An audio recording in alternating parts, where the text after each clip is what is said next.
He walked into that frozen mountain town with nothing but a duffel bag and a ruined name, and everyone said he'd be dead before spring.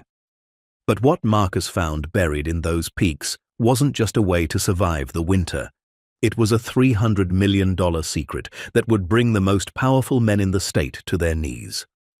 Before we dive into the story, make sure to smash subscribe, because tomorrow we have an extra special story for you that will blow your mind. Let's get started. The November wind cut through Ridge Peak, Montana like a knife through flesh. Marcus Steele stood at the edge of Main Street, if you could even call it that, watching the last traces of autumn die under the weight of approaching winter. The town wasn't much. A general store, a post office that doubled as a bar, a gas station that looked like it had been there since Eisenhower, and maybe 24 houses scattered across the valley like forgotten prayer beads. Beyond that, nothing but mountains, cold, indifferent, and waiting. He was 38 years old, but the last 6 months had aged him a decade. His beard had come in thick and streaked with grey he didn't remember having before. His hands, once steady enough to measure mineral content to the microgram, now trembled slightly in the cold. Not from the temperature, though it was already below freezing, but from something deeper. Fear, maybe, or rage. He wasn't sure anymore. 6 months ago, Marcus had been Dr. Marcus Steele, senior geologist at Frontier Mining Corporation, one of the largest resource extraction companies in North America. He'd had a corner office in Denver, a salary that let him sleep easy, and a fiancée named Jennifer, who smiled at him like he'd hung the moon. They'd been planning a wedding for the spring, talking about kids, looking at houses in the suburbs with good school districts and 2-car garages. Then came the Hastings Valley report. Frontier had sent him to assess a proposed mining site in southern Montana. Routine work. Marcus had done 100 such assessments, but when he'd drilled the cores, run the tests, and compiled the data, what he'd found had made his blood run cold. The site was unstable. Fault lines ran through the proposed excavation zone like cracks in glass. Heavy mining would trigger collapses, maybe worse. The aquifer beneath supplied drinking water to 3 towns. One mistake and thousands of people would have contaminated water for generations. He'd written it all up. 47 pages of geological data, seismic analysis, and water table modeling. His recommendation had been clear: do not proceed with mining operations at this site. Find another location. His supervisor, a man named Richard Vance, with a handshake like a corporate seminar and eyes like a loan shark, had called him into his office. "Marcus," he'd said, sliding the report back across the desk, "I need you to reconsider these findings." Marcus had blinked. Reconsider? The data's a bit alarmist, don't you think? We've got investors, timelines. This project is worth $200 million to the company. It's also worth the lives of everyone downstream if that aquifer gets poisoned. Richard had smiled, but it hadn't reached his eyes. Nobody's going to get hurt, Marcus. We have engineers, safety protocols. Not for this. The geology doesn't lie, Richard. This site is a disaster waiting to happen. The smile had vanished. Sign off on the project, Marcus. Adjust your findings. Call it acceptable with proper precautions. Give us something we can work with. Marcus had stood up, legs shaking with an anger he'd never felt in a professional setting before. "I won't falsify a geological survey. People could die." "People need jobs, Marcus. This mine will employ 300 workers. Think about that." "I'm thinking about the 3,000 people who'll have poisoned water." Richard had leaned back in his chair, studying Marcus like he was a problem that needed solving. "You're making a mistake." "No," Marcus had said. "I'm doing my job." He'd walked out, sent the report directly to the EPA, the State Environmental Board, and every regulatory body he could find. Then he'd gone home, told Jennifer what he'd done, and waited for vindication. It never came. Instead, within a week, he was called into HR.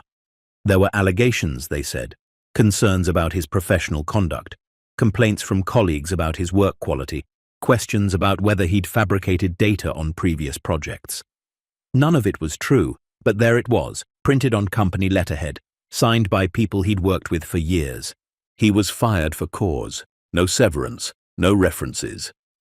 Jennifer had left 2 weeks later, "I can't do this, Marcus," she'd said, her eyes red but her voice steady. "You threw away everything. For what? Some report that nobody's even reading. They're still building the mine. You didn't change anything, you just destroyed us." He'd wanted to argue, to make her understand, but the words had died in his throat because part of him wondered if she was right. The blacklist had been thorough. Every mining company, every geological consulting firm, every environmental agency, they all had the same response when he applied. "We're going with other candidates." He knew why. Frontier had reach. Richard Vance had made sure Marcus Steele would never work in geology again. His savings had evaporated. The apartment lease had ended, and Marcus had found himself with a choice: give up entirely or disappear. So he'd disappeared. Ridge Peak, Montana wasn't even on most maps. Population, 73 according to a faded sign at the town limit. It sat in a valley so remote that the nearest highway was 40 miles of dirt road away. Cell service was non-existent. The internet came through a satellite connection that worked maybe half the time. It was the kind of place people went to hide from the world or from themselves. Marcus had found the cabin listing on a website for abandoned properties. Mining cabin, circa 1962, minimal utilities, sold as is. Starting bid, $500. There had been no other bidders. He'd paid $750 for a one-room wooden structure clinging to the side of a mountain like a barnacle on a ship.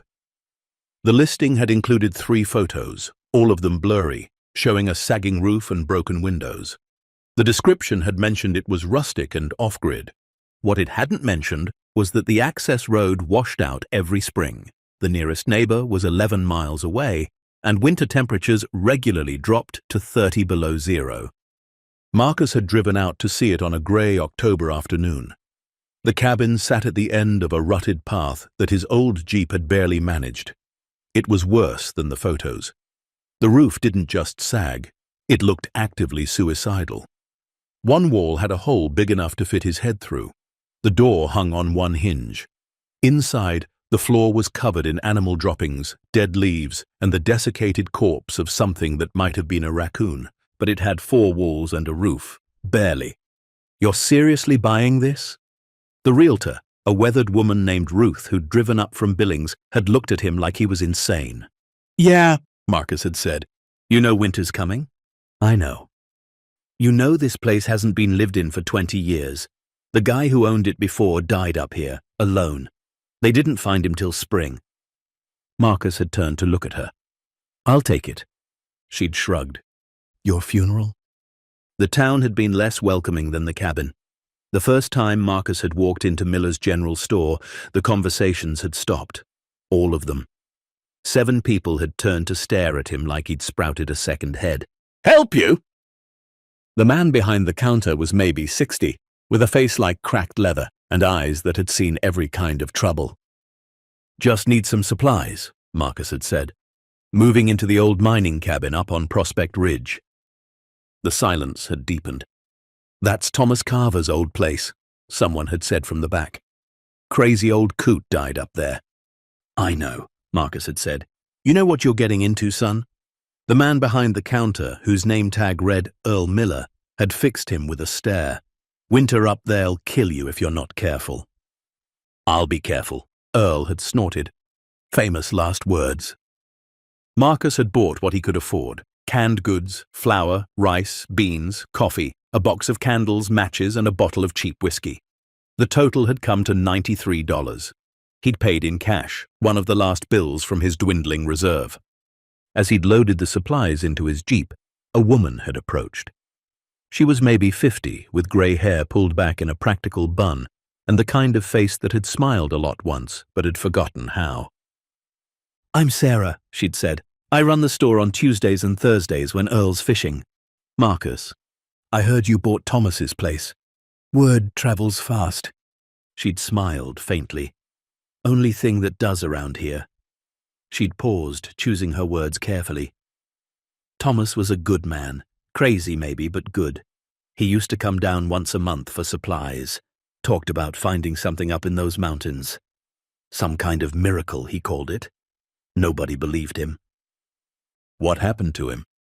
"Heart attack, they think. Middle of January 3 years back. His body wasn't found until April when the snow melted enough for the ranger to check on him. Marcus had nodded slowly. Thanks for the warning. It's not a warning, Sarah had said. It's just the truth. Winter doesn't care who you are or what you're running from. It'll kill you just the same. She'd walked away before he could respond. The first week in the cabin had been brutal. Marcus had spent every daylight hour trying to make the place livable. He'd patched the hole in the wall with scrap wood he'd found in a collapsed shed behind the cabin. He'd nailed plastic sheeting over the broken windows. He'd reinforced the door and installed a new latch. He'd cleared the debris, scrubbed the floors, and done his best to make the pot-bellied stove functional. The stove had been a nightmare. It was older than he was, covered in rust, with a chimney pipe that had more holes than metal. But it was the only heat source, so Marcus had cleaned it, patched what he could with furnace cement, and prayed it wouldn't burn the cabin down. At night, he'd lie on the narrow cot he'd brought, wrapped in every blanket he owned, and listen to the wind screaming through the peaks like a living thing. The temperature had already dropped into the 20s, and this was just November. He'd tried not to think about Jennifer, about his old life, about the warm office and the steady paycheck and the future that had evaporated like steam. But in the darkness, with nothing but the wind and his thoughts, it was impossible. Sometimes he wondered if Ruth had been right. If this was just a slow-motion funeral he was orchestrating for himself. It was on the 8th night, while organizing the few possessions he'd brought, that Marcus had found them. He'd been clearing out a built-in shelf near the stove, pulling out ancient cans of food and mouse-eaten cardboard when his hand had hit something solid. A wooden box about the size of a shoebox wedged into the back corner of the shelf. He'd pulled it out, wiped off the dust, and opened it. Inside were maps. Dozens of them, hand-drawn, some on graph paper, others on the backs of old grocery receipts or torn notebook pages. All of them showed the same area, the mountain range surrounding the cabin. But these weren't ordinary maps. They were geological surveys, detailed ones. Someone had marked mineral deposits, fault lines, water tables, and ore concentrations. Whoever had drawn these had known what they were doing, real geological training, maybe even formal education. Beneath the maps were journals, 5 of them, spiral-bound notebooks with water-stained covers. Marcus had opened the first one. The handwriting was cramped and urgent, like the writer had been racing against time. June 12, 1997. Found another promising formation today. The quartz veining suggests deep intrusion. Could be what I've been looking for. Need to get samples, but the weather's turning. Marcus had flipped through the pages. Entry after entry, spanning years, Thomas Carver had been searching for something, systematically, obsessively. October 3rd, 2001. Everyone thinks I'm crazy. Earl won't even sell me supplies anymore without cash up front. Says I'm wasting my life up here. But they don't see what I see. The patterns, the formations. It's here. I know it's here. March 19th, 2008. Another winter survived. Barely. But I'm close now.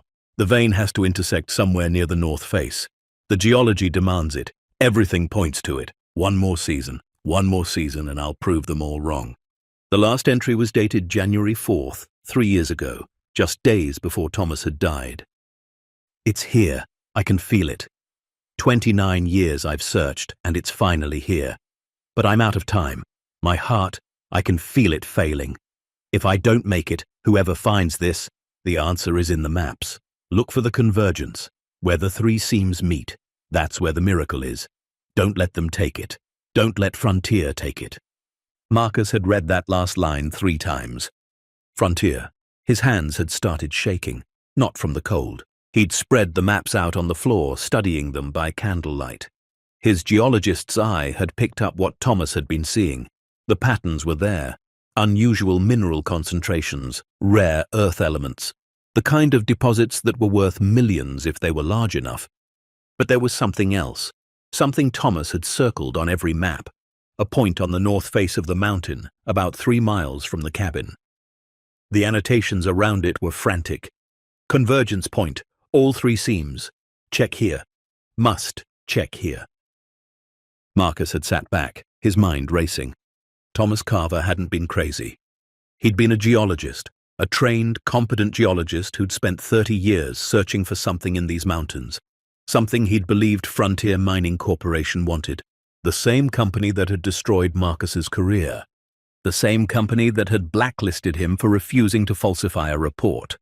The coincidence was too big to ignore. Marcus had gathered up the maps and journals, his hands still trembling. Outside, the wind had picked up, and the first snow of the season had begun to fall. Fat flakes drifted past the plastic-covered windows, harbingers of the brutal months to come. He'd looked down at Thomas's last entry again.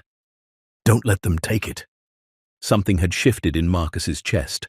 Not quite hope, not quite purpose, but something close. Maybe he hadn't come here to die after all. Maybe he'd come here to find what Thomas Carver had spent his life searching for. The snow had fallen steadily through the night, and by morning, the world outside the cabin was transformed.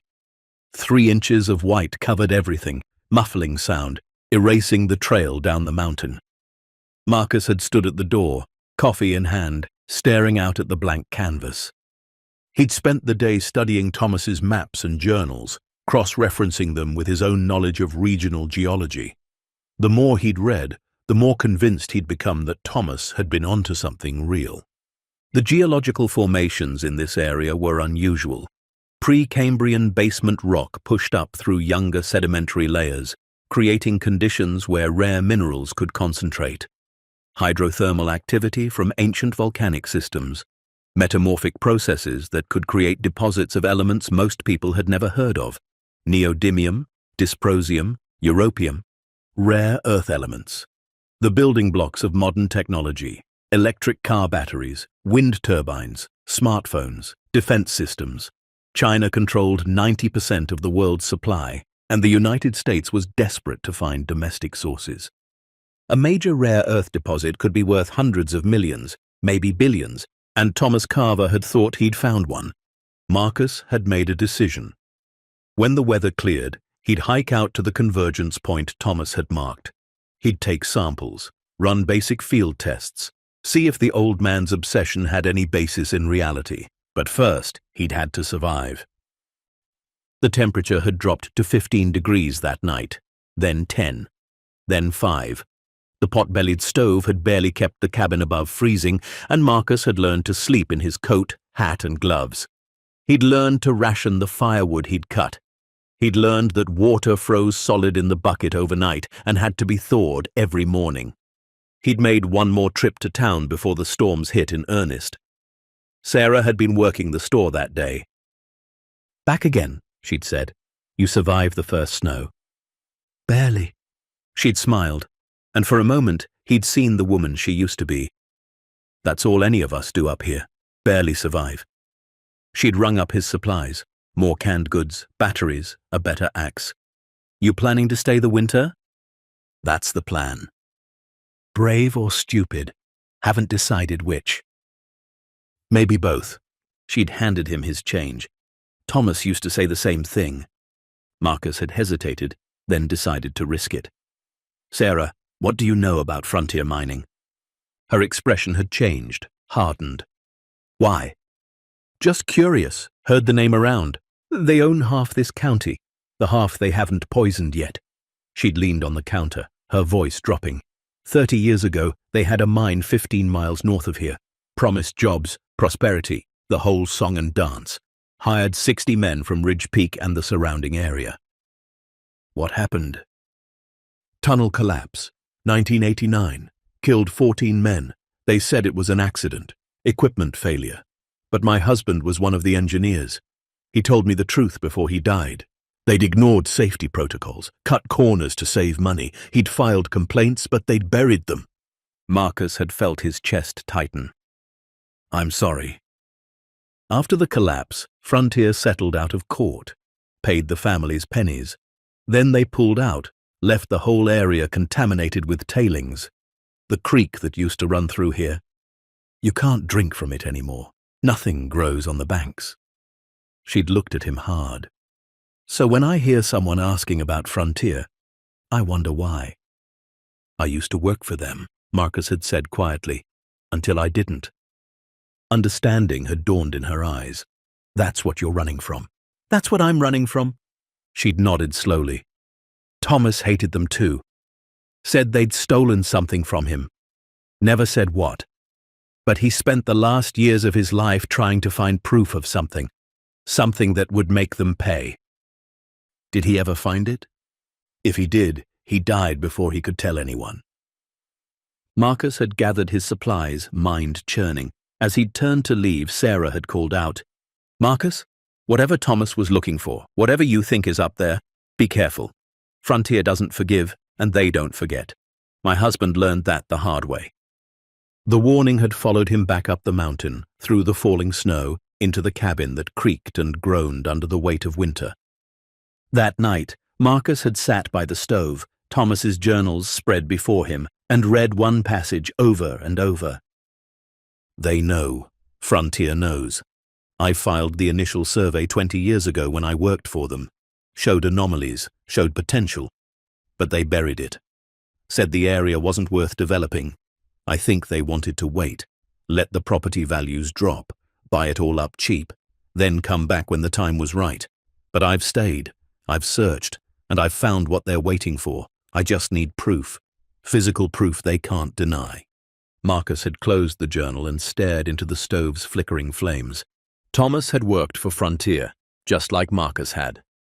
Thomas had found something they didn't want found, just like Marcus had. Thomas had died alone in this cabin, his discovery dying with him. Marcus had stood up and walked to the window. Snow was falling again, heavier now. The world beyond the cabin was disappearing into white.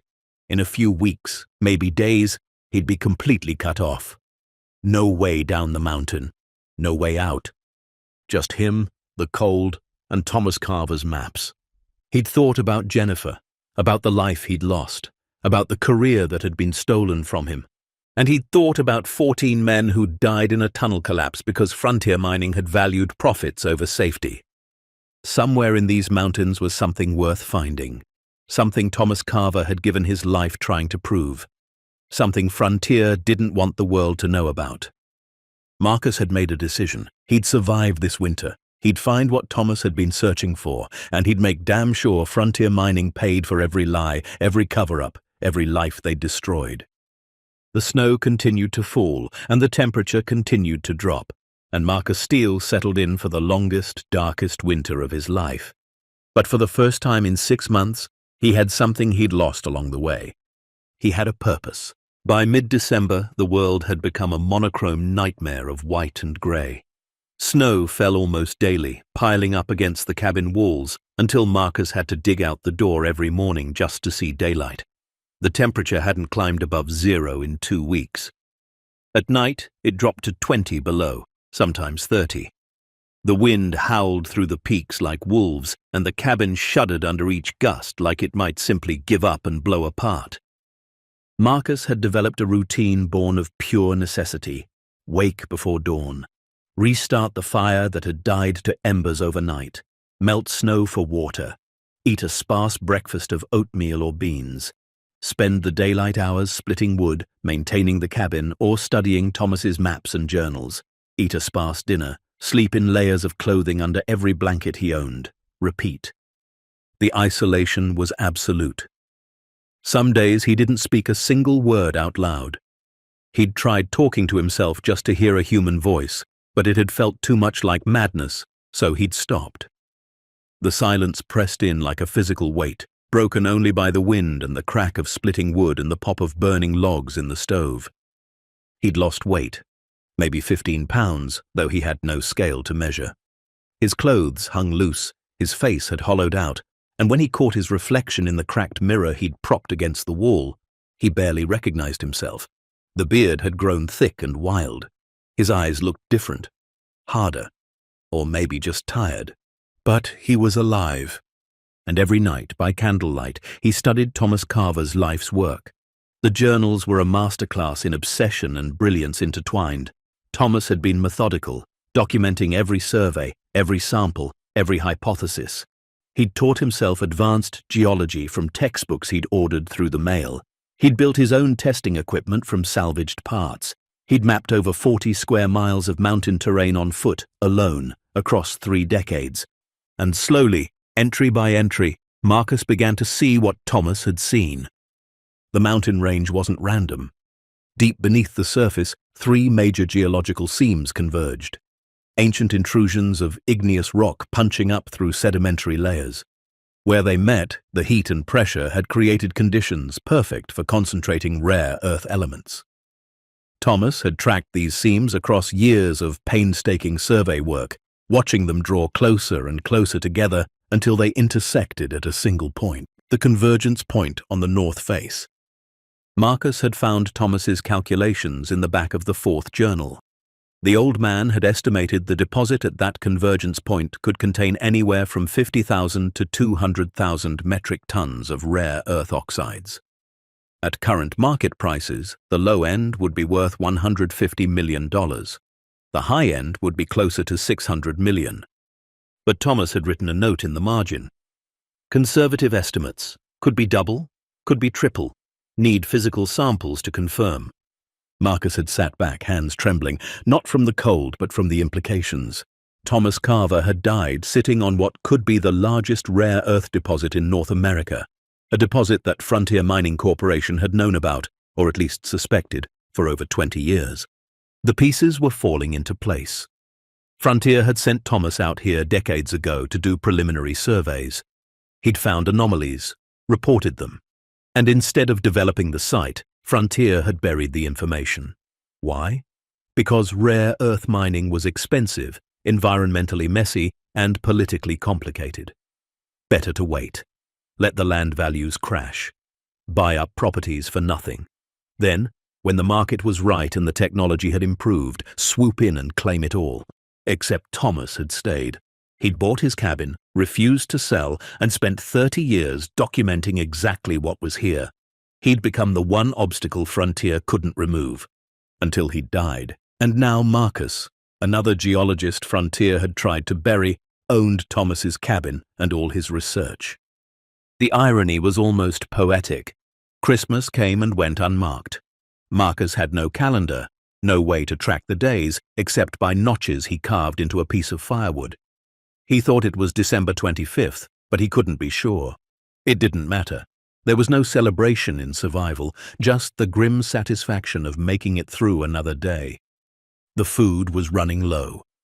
He'd been rationing carefully, but his supplies were meant to last through February at best, and it was still December. He'd tried to hunt, venturing out with the old rifle he'd found in the cabin, but the game had retreated deeper into the mountains, away from the worst of the winter. He'd seen tracks, deer, elk, maybe a mountain lion, but nothing he could actually shoot. He'd set snares for rabbits and caught 3 over the course of 2 weeks. The meat had helped, but it wasn't enough. He'd started supplementing his meals with pine needle tea, which tasted like turpentine but provided vitamin C. He'd read about it in an old survival manual he'd found tucked behind the stove. The hunger was constant now, a gnawing ache in his belly that never quite went away. He'd learned to ignore it, the way he'd learned to ignore the cold and the loneliness and the creeping fear that he might actually die up here.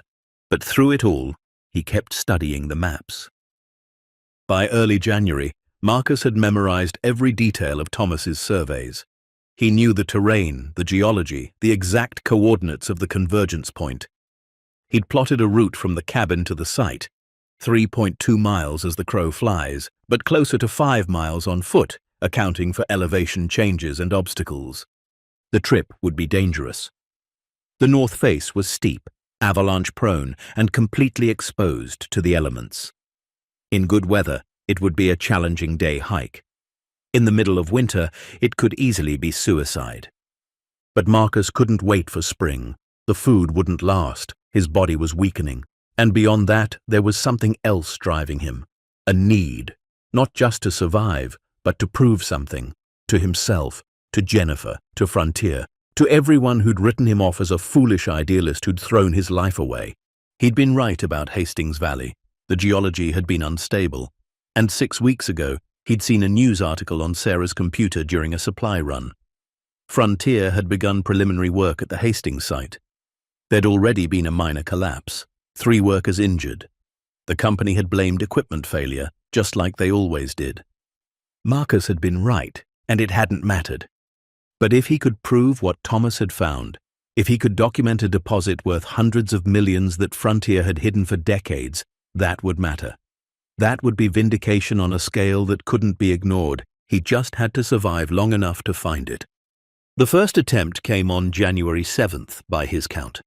Marcus had packed a small rucksack with rope, sample bags, a rock hammer, Thomas's maps, and what little food he could spare. He'd dressed in every layer he owned and set out at first light. The temperature was 12 below zero. The sky was a pale, brittle blue, and the sun reflecting off the snow was blinding. Marcus had fashioned makeshift snow goggles from a piece of cardboard with slits cut in it, held on with string. They helped, but not much. The first mile was manageable. He'd followed Thomas's route markers, cairns of stacked stones that the old man had left decades ago and that somehow still stood. The snow was knee-deep in places, waist-deep in others. Marcus had to break trail, and it exhausted him. His lungs burned in the frozen air. His legs felt like lead. By the second mile he was struggling. The terrain steepened, and the snow gave way to ice-covered rocks.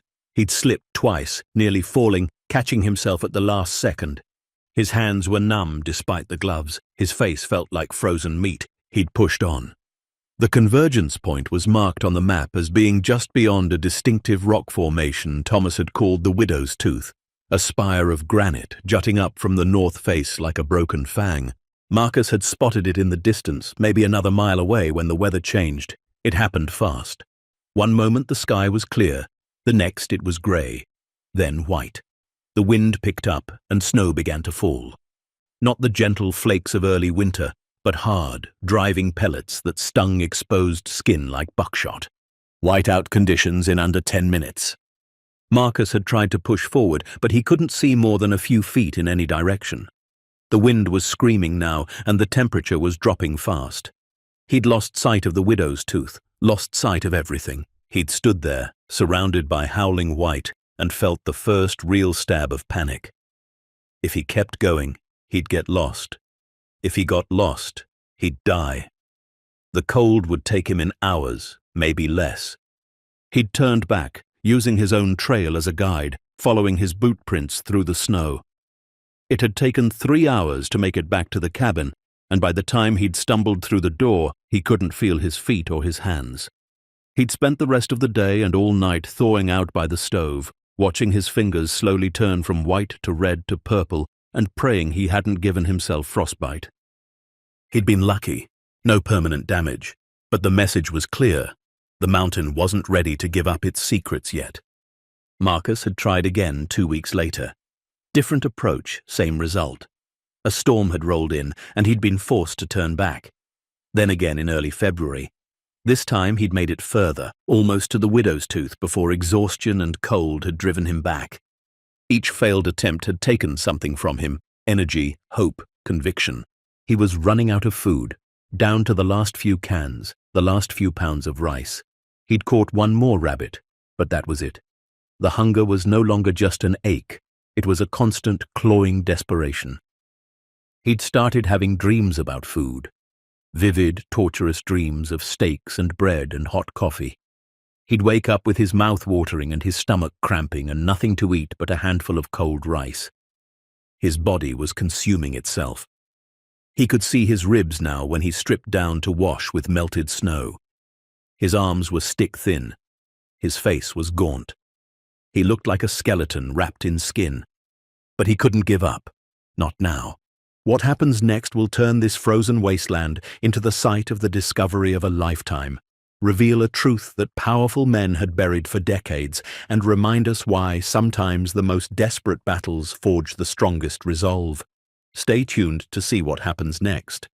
If you're enjoying the story, please like, share, and subscribe for more. By mid-February, Marcus was preparing for what he knew would be his last attempt. He didn't have the strength for another failure. Didn't have the food. Didn't have the time. Spring was still months away, and he wouldn't survive until spring. Not at this rate. It was now or never. He'd spent a week preparing, conserving his energy, eating what little food remained. He'd repaired his boots with wire and duct tape. He'd sharpened the rock hammer. He'd studied the maps until he could have drawn them from memory. He'd also written a letter, just in case. It was addressed to Sarah, though he had no way to mail it. He'd left it on the table in the cabin, weighted down with a rock.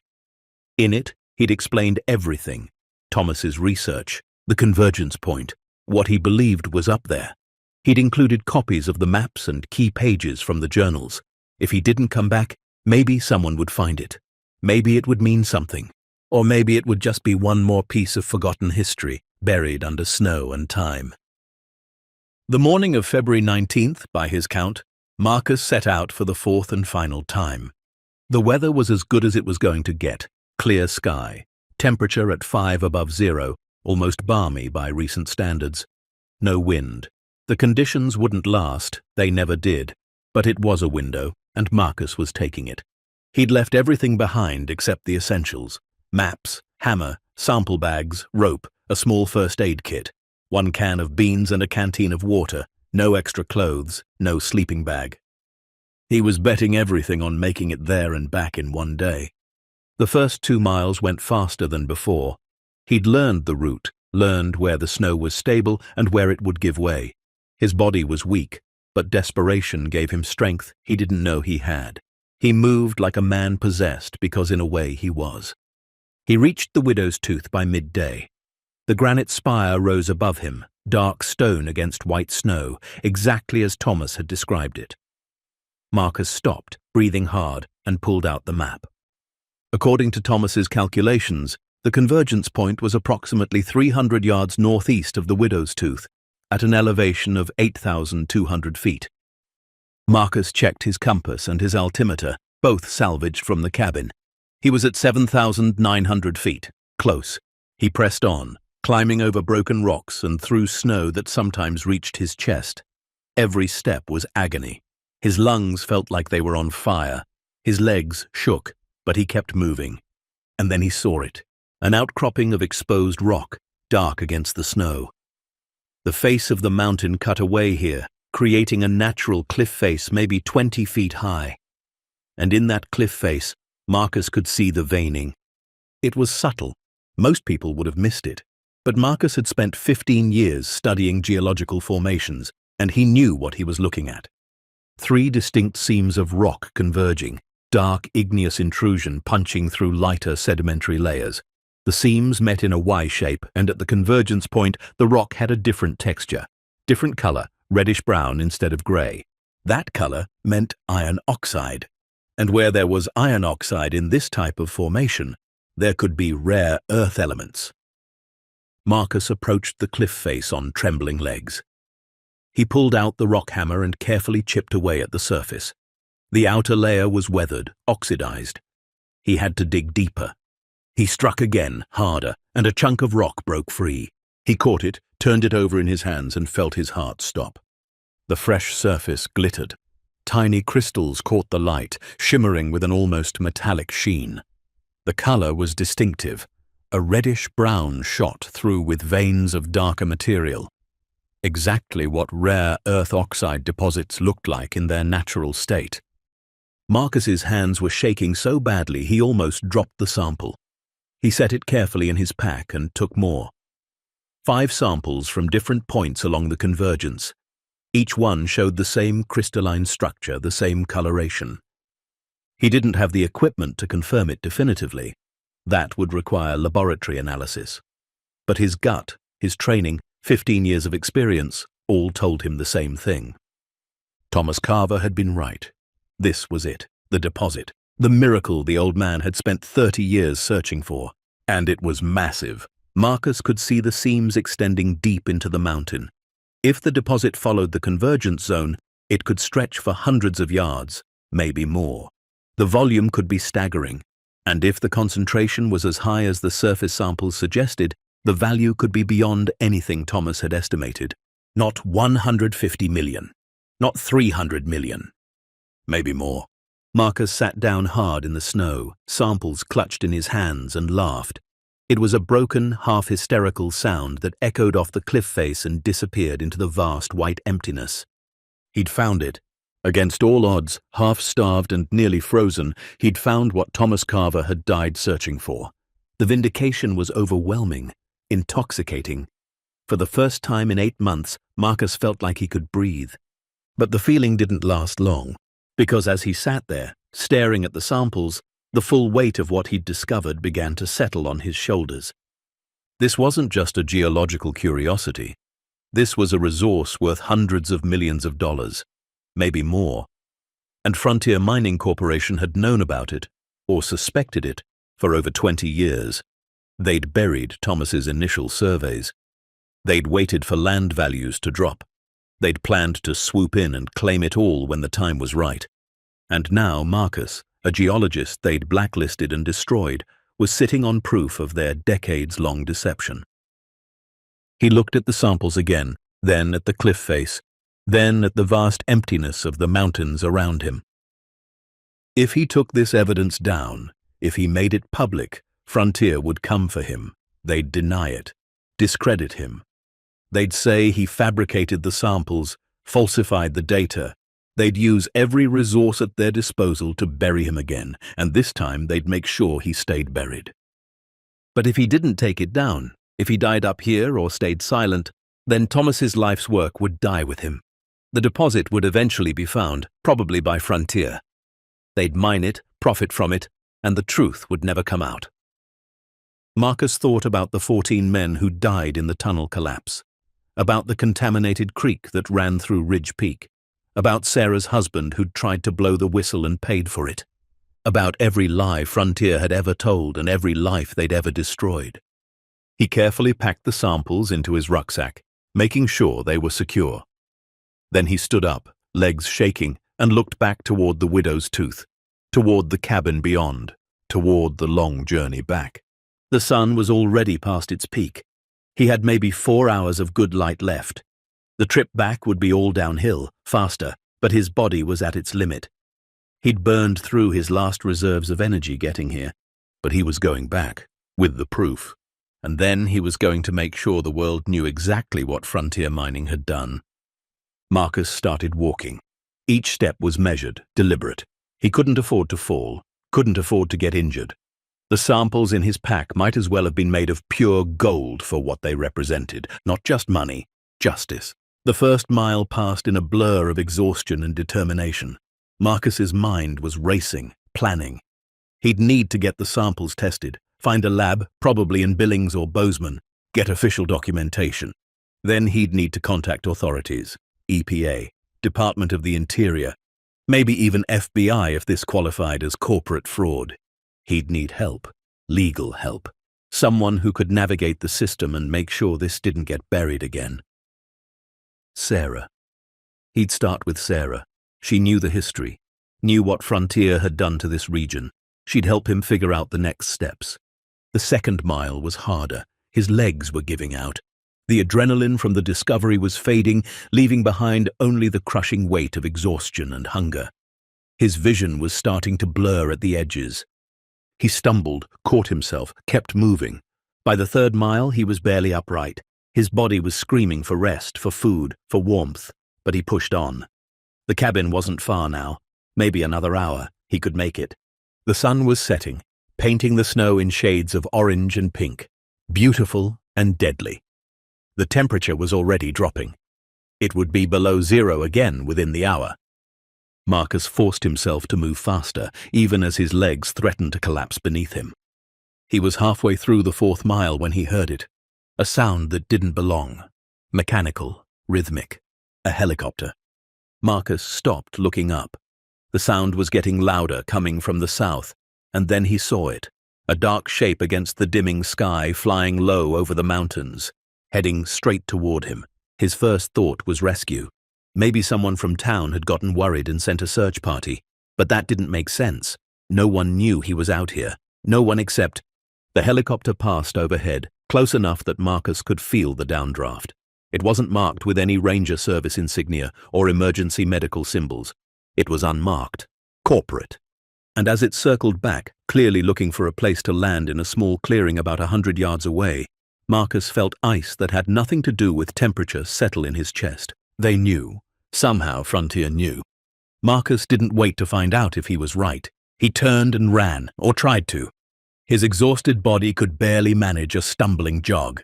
The helicopter was landing, rotors still spinning, and he could see figures emerging. 2 men, dark winter gear, moving with purpose. Marcus crashed through the snow, the cabin now visible in the distance. He was so close. A quarter mile, maybe less.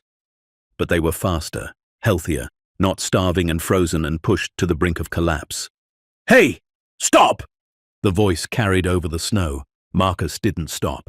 He pushed harder, lungs burning, vision swimming. His foot caught on something hidden under the snow, and he went down hard. The impact drove the air from his lungs. He struggled to get up, but his body wouldn't cooperate. The samples. He had to protect the samples. Footsteps crunching in the snow. Close now. Marcus rolled onto his back, hands clutching the rucksack to his chest, and looked up at the 2 men standing over him. They weren't dressed like hikers or rescuers. They wore expensive winter gear, the kind designed for executive ski trips, not mountain survival. One was maybe 40, with a face that belonged in a boardroom. The other was younger, harder, with the build of someone who spent time in a gym. The older one looked down at Marcus with something like pity. "Dr. Steele," he said, "you're a hard man to find." Marcus said nothing. His mind was racing, calculating odds, looking for escape routes. There weren't any. "My name is Garrett Vance," the man continued. "I work for Frontier Mining. I believe you know my brother Richard." Of course. Richard Vance, the supervisor who'd tried to make Marcus falsify the Hastings Valley report. This was his brother. "We need to talk," Garrett said, "about what you're doing up here, about what you think you've found." "I haven't found anything," Marcus said, his voice hoarse. Garrett smiled. It didn't reach his eyes. "Come now, Dr. Steele. We both know that's not true. You've been studying Thomas Carver's research. You hiked out to the convergence point today. You took samples." He nodded toward the rucksack. "We'd like to see those samples." "How did you know I was here?"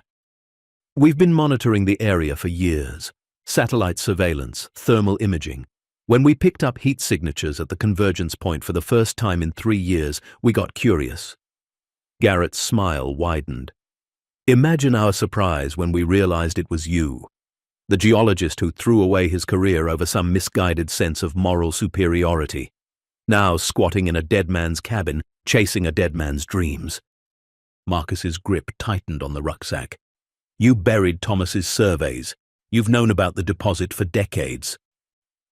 "We've known there might be something here," Garrett corrected. "Thomas's initial findings were inconclusive. Interesting, but not definitive.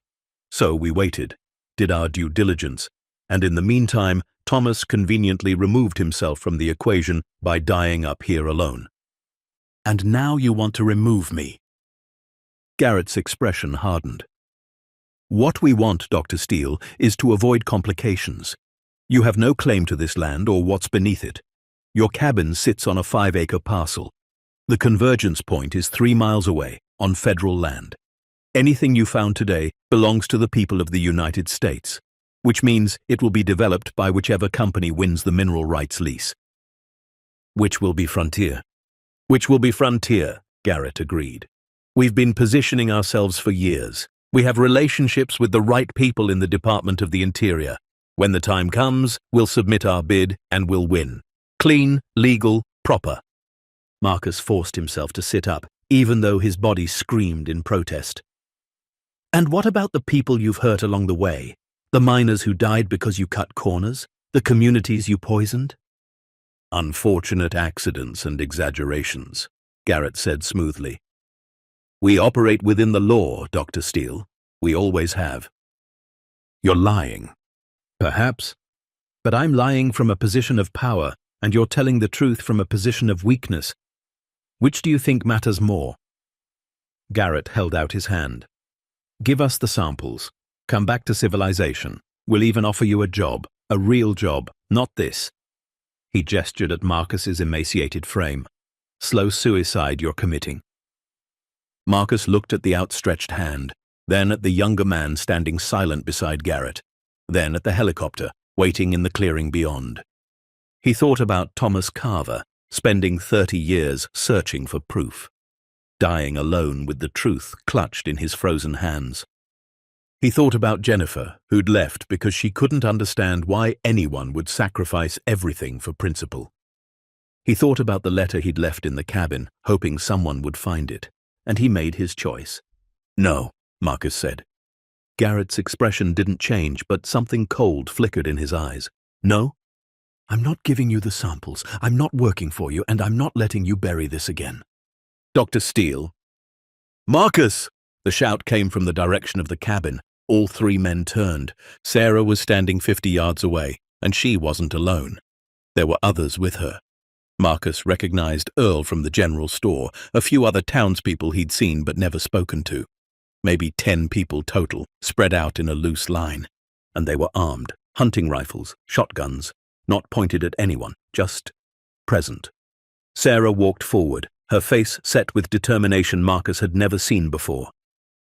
"Garrett Vance," she called out. "You're trespassing on private property. I suggest you get back in your helicopter and leave." Garrett's smooth corporate mask slipped for just a moment. "Mrs. Wilson, this doesn't concern you." "The hell it doesn't."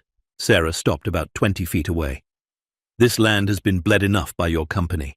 You don't get to take any more." "We're not taking anything. We're having a conversation with Dr. Steele." "Looks more like intimidation to me." Sarah's eyes flicked to Marcus. "You okay?" Marcus nodded, not trusting his voice. "Then I think the conversation's over." Sarah looked back at Garrett. "You've got 2 minutes to get back to your helicopter. After that, things might get uncomfortable." Garrett looked at the line of armed townspeople, calculating. His companion's hand had moved toward his jacket, but Garrett stopped him with a slight shake of his head. "This isn't over," Garrett said quietly. "Yeah, it is," Sarah replied, "at least for today." Garrett stared at Marcus for a long moment. "You're making a mistake, Dr. Steele. Those samples won't mean anything without proper documentation, chain of custody, legal standing, and you have none of that." "I'll figure it out," Marcus said. "Will you? Because from where I'm standing, you look like a man who can barely stand at all." Garrett's voice dropped. "You won't survive another month up here.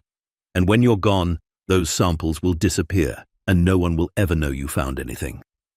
"I'll know," Marcus said. Something passed between them. Understanding, maybe, or recognition that they were both committed to their paths, regardless of the cost. Garrett turned and walked back toward the helicopter, his companion following. They climbed in, and moments later, the rotors spun up and the aircraft lifted off, banking south and disappearing over the peaks. The sound faded, leaving only the wind. Sarah walked over and knelt beside Marcus. "Can you stand?" "I think so." She helped him up. His legs were shaking so badly he could barely support his own weight. Earl came over and took his other arm. "We've been watching the thermal scanners," Sarah said as they helped Marcus toward the cabin. "Frontier's been using them to monitor this whole area. When we saw them mobilized today, we figured something was up. Put out the word, got here as fast as we could." "How did you know where I was?" "The same way they did. You were the only heat signature on the north face." She looked at him. "What did you find up there, Marcus?" He clutched the rucksack tighter. Everything Thomas said was there, and more. Sarah's eyes widened. "Then it's real?" "It's real." They reached the cabin. Marcus stumbled inside, the warmth from the dying fire feeling like heaven after the brutal cold. He collapsed onto the cot, still clutching the samples. Sarah knelt beside him. "Marcus, what you found, if it's as big as Thomas thought, Frontier won't stop. They'll come back, with lawyers, with legal claims, with everything they have." "I know. You can't fight them alone." Marcus looked at her, at Earl standing in the doorway, at the other townspeople gathered outside. People who'd lost family to Frontier's greed. People who'd watched their home poisoned. People who'd stayed silent for decades because they didn't think anyone would listen. "I'm not alone," Marcus said quietly. Sarah smiled, and for the first time it reached her eyes. "No, you're not." The next morning, Marcus woke to voices outside the cabin. For a moment, panic seized him. Frontier had come back, brought reinforcements, but then he recognized Sarah's voice, calm and steady, giving directions. He pulled himself out of bed, every muscle in his body screaming in protest. The trek to the convergence point and the confrontation afterward had pushed him past his limits. He felt like he'd been hit by a truck, but the samples were still there, sitting on the table where he'd placed them before collapsing. 5 pieces of rock that could change everything. Marcus walked to the door and opened it. What he saw stopped him cold. There were at least 20 people in the clearing around his cabin. Some were setting up tents. Others were unloading supplies from trucks that had somehow made it up the barely passable road. Sarah was directing traffic, pointing people toward different tasks with the efficiency of a general organizing troops. "What's going on?" Marcus asked. Sarah turned and smiled. "Morning. How are you feeling?" "Like death?" "Sarah, what is all this?" "This," she gestured at the organized chaos, "is insurance. Frontier knows you're here. They know you found something. They'll come back, and when they do, you won't be alone." Earl walked over carrying a box of supplies. "We're setting up a perimeter. Rotation shifts. Someone will be here 24/7 until we figure out what comes next." Marcus felt something tighten in his chest. "You don't have to do this." "Yeah, we do," Earl said. "Frontier took enough from this town. They don't get to take any more." A younger man, maybe mid-20s, approached. Marcus recognized him from the general store. "Dr. Steele? I'm Danny Wilson, Sarah's son. I work in IT down in Billings. Brought some equipment." He held up a case. "Satellite phone, portable generator, laptop. Figure you might need to make some calls." Marcus looked at Sarah. "Your son?" "My son," she confirmed. "Lost his father to Frontier's negligence. He's got his own reasons for being here." Danny nodded. "Dad used to talk about this place, about Thomas Carver. Said if anyone could prove what Frontier was hiding, it'd be Thomas. Guess he was half right." He looked at Marcus. "You're going to need documentation, chain of custody for those samples, legal standing. I did some research on the drive up. There are procedures for this kind of thing." Marcus felt overwhelmed. These people, most of whom had barely spoken to him during his months of isolation, were now putting themselves between him and one of the largest mining corporations in the country. "Why?" he asked quietly. "Why risk this for me?" Sarah's expression hardened. "This isn't for you, Marcus. It's for every person Frontier hurt, every family they destroyed, every promise they broke." She paused. "And maybe it's for Thomas, too. He died trying to prove something. We're going to make sure his death meant something." Marcus nodded, not trusting himself to speak. Over the next 3 days, the camp around Marcus's cabin transformed into something resembling a small fortress. People came and went, bringing supplies, offering support, standing watch. Word had spread through Ridge Peak and beyond. The story of the geologist who'd been blacklisted by Frontier and had survived the winter to find what they'd been hiding was too good to stay secret. Marcus spent those days working with Danny to document everything. They catalogued the samples, photographed them from every angle, recorded their exact location and the conditions under which they were found. Danny set up a secure cloud backup of all Thomas's journals and maps, uploading them to multiple servers. "If something happens to the physical evidence," Danny explained, "we'll still have proof it existed." Marcus also made calls, lots of calls.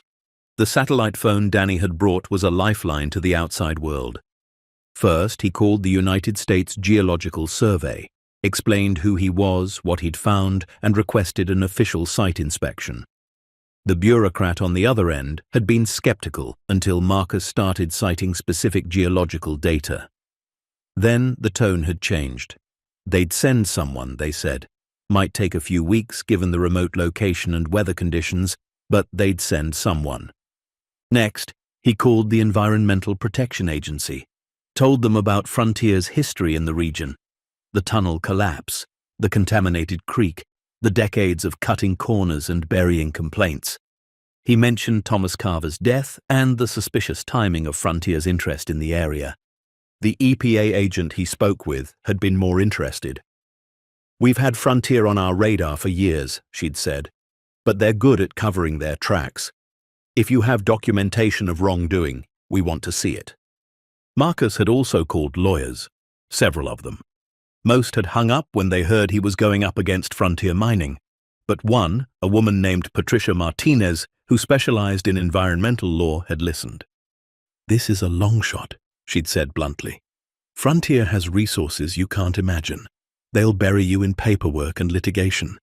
Even if you're right, even if the deposit is as big as you think, they'll tie this up in court for years." "So you won't take the case?" There'd been a pause. "I didn't say that. I said it's a long shot. But if you're serious, if you really have evidence of a cover-up and fraud, then yeah, I'll take it. Because sometimes long shots are the only shots worth taking." Marcus had hired her on the spot, but the most important call had been to a geochemistry lab in Bozeman. Marcus had carefully selected the best sample, the one with the most visible crystalline structure, and arranged for it to be tested. The lab specialized in rare earth element analysis and had the equipment to provide definitive results. The problem was getting the sample to them. The roads were still barely passable. Commercial shipping was unreliable. And Marcus didn't trust that Frontier wouldn't intercept it. Danny had solved that problem. "I'll drive it myself," he'd said. "Leave tonight, get there by morning, wait for the results and drive back. They can't intercept what they don't know is coming." Sarah had looked worried but proud. "You sure?" "I'm sure, Mum." Danny had looked at Marcus. "You trust me with this?" Marcus had carefully wrapped the sample in protective material and placed it in a sealed container. "I trust you." Danny had left that night in his truck, the sample secured in a lockbox beside him, and Marcus had spent the next 36 hours alternating between anxiety and exhaustion. The results came back on the third day. Danny called from the lab, and his voice was shaking. "Marcus, you need to hear this." Marcus put the phone on speaker so Sarah and Earl could listen. "The sample tested positive for 17 rare earth elements," Danny said.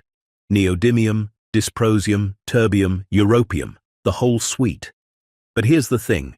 The concentration is insane. The lab tech said she's never seen anything like it outside of China." "What's the percentage?" Marcus asked, his heart pounding. "Average concentration across all 17 elements is 42% by weight." "Marcus, that's unheard of," Marcus breathed. "Commercial deposits are usually 15 to 20%. 42% is—" "Worth a fortune," Danny finished. "The lab director wants to know where you found this. She's calling it potentially the richest rare earth deposit ever discovered in North America." Sarah's hand went to her mouth. Earl let out a low whistle. Marcus felt lightheaded. 42%.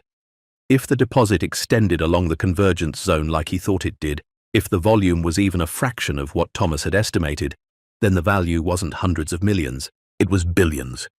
"Danny," Marcus said carefully, "did you tell them where the sample came from?" "No. Just said it was from a private site in Montana. They wanted coordinates, but I told them that information was confidential pending legal review." "Good. How fast can you get back here?" "I'm leaving now. Should be there by tonight." Marcus hung up and looked at Sarah and Earl. For a long moment, none of them spoke. "Billions," Sarah finally said. "We're talking about billions of dollars." "Maybe more," Marcus said. "If the deposit is as large as the geology suggests, if we can extract it sustainably, we're looking at a resource that could supply the entire United States for decades." Earl shook his head slowly. Frontier knew. They had to have known, or at least suspected. "They knew," Marcus said. "Thomas's initial surveys would have shown the potential. They just didn't have proof of the concentration, so they buried it, waited, planned to come back when the timing was right." He looked at the remaining samples on the table. But Thomas didn't let them forget. He stayed here, kept searching, kept documenting, and he found the proof they were looking for. "And then he died," Sarah said quietly. "And then he died," Marcus agreed. "Convenient, wasn't it?" Sarah's eyes widened. "You think they—" "I don't know. Thomas was old. Heart attack in the middle of winter, alone in a cabin. It's not exactly suspicious, But the timing, Marcus trailed off. The timing is interesting. Earl's jaw clenched. If they killed him... We don't know that they did, Marcus said quickly, and we can't prove it even if they did. But what we can prove is the fraud, the cover-up, the decades of hiding this deposit while they positioned themselves to claim it. How? Sarah asked. How do we prove they knew? Marcus thought for a moment, then walked to the pile of Thomas's journals. He'd read them cover to cover multiple times, but now he was looking for something specific. He found it in the second journal, entries from 1997. Listen to this, he said, reading aloud. April 7th, 1997. Received letter from Frontier Mining today. They're terminating my contract, effective immediately. Said my preliminary surveys didn't justify further exploration, but I know what I found. I know what's here. They're lying. He flipped forward several pages. June 23rd, 1997. Ran into Richard Vance at a mining conference in Denver. He pulled me aside, told me to drop my obsession with the Ridge Peak site, said there was nothing there worth finding. But the way he said it, he knows. They know. They just don't want anyone else to know. Sarah leaned forward. Richard Vance, that's the same Vance who tried to get me to falsify the Hastings Valley report, Marcus finished, and whose brother just threatened me 3 days ago. The Vance family has been involved with Frontier for decades. Earl stood up. So we have Thomas's journals documenting that Frontier knew about the potential deposit and actively discouraged him from pursuing it. We have your geological analysis confirming the deposit exists and is worth billions. And we have Frontier showing up in helicopters the moment you found physical evidence. It's circumstantial, Marcus said, but it's a pattern, and if we can get access to Frontier's internal records from the 1990s, we'd have proof, Sarah finished. We'd have proof, Marcus agreed. The sound of an engine interrupted them. They all turned toward the door as a vehicle came up the road. Marcus tensed, but Sarah put a hand on his arm. It's okay. That's Judge Morrison's truck. An elderly man climbed out of a battered pickup, moving with the careful deliberation of someone whose joints didn't work quite right anymore. He was maybe 70, with white hair and a face that looked like it had been carved from the same granite as the mountains. Judge, Sarah called out. Thanks for coming. Sarah? The judge nodded to her, then turned his gaze to Marcus. You must be Dr. Steele. I am. I'm Robert Morrison. Retired district judge, served in Montana for 32 years before my knees gave out. He walked closer, studying Marcus with sharp eyes. Sarah tells me you found something interesting up here. That's one way to put it. The judge smiled faintly. I also hear Frontier Mining is very interested in what you found. Interested enough to send the Vance family in a helicopter. Word travels fast. In Ridge Peak, word travels at the speed of light. The judge's expression turned serious. I knew Thomas Carver, knew him well. He used to come to me for legal advice about protecting his mineral claims. I helped him file the paperwork to secure this land and the surrounding parcels. Marcus felt a spark of hope. Do you still have copies of that paperwork? I do, and I have something else you might be interested in. The judge pulled a folder from inside his coat. In 1996, Thomas came to me with concerns about Frontier Mining, said they were pressuring him to sell his land, offering way more than it was worth. He was suspicious, so he asked me to draft a letter to Frontier requesting disclosure of any geological surveys they'd conducted in the area. Did they respond? Oh, they responded, with a letter from their legal department threatening to sue Thomas for harassment if he didn't stop making baseless accusations. The judge opened the folder and pulled out a yellowed letter. But here's the interesting part. The letter is dated June 3rd, 1996, and it specifically mentions unsubstantiated claims regarding rare earth mineral deposits on federal land adjacent to Mr. Carver's property. Marcus took the letter, hands trembling slightly. They mentioned rare earth deposits specifically. They did. Which begs the question, how did they know Thomas was concerned about rare earth deposits unless they'd already surveyed the area and found something? Sarah let out a breath. That's evidence of prior knowledge. It's the beginning of evidence, the judge corrected. Not enough to convict, but enough to raise serious questions. Combine it with Thomas's journals, your geological findings, and Frontier's current behavior, and you start to build a case. Marcus looked at the letter, then at the judge. Why are you helping me? You don't know me. Judge Morrison's expression hardened. Because I watched Frontier Mining destroy this region for 40 years. I watched them cut corners and buy off regulators and bury their mistakes under legal settlements and non-disclosure agreements. And I watched 14 good men die in a tunnel that should never have been dug. He paused. One of those men was my son-in-law, Sarah's husband. The silence that followed was heavy. I couldn't do anything then, the judge continued quietly. The law was on Frontier's side, or at least their lawyers were better than ours. But if you've found something that can finally hold them accountable, Dr. Steele, then I'm going to help you in any way I can. Marcus nodded, his throat tight. Thank you. Don't thank me yet. This fight is just beginning. The judge looked around at the camp, at the people standing guard, at the determination on every face. But I'll tell you this. Frontier may have money and lawyers and political connections, but we have something they don't. What's that? Marcus asked. The truth. And in my experience, the truth has a way of coming out, no matter how deep you bury it. That night, Marcus sat in the cabin with Sarah, Danny, Earl, and Judge Morrison, planning their next moves. The samples were secured. The documentation was backed up. The initial test results were undeniable, but Frontier wouldn't go down without a fight. They'll claim you trespassed on federal land to get those samples, Patricia Martinez said over the satellite phone, her voice crackling through the connection.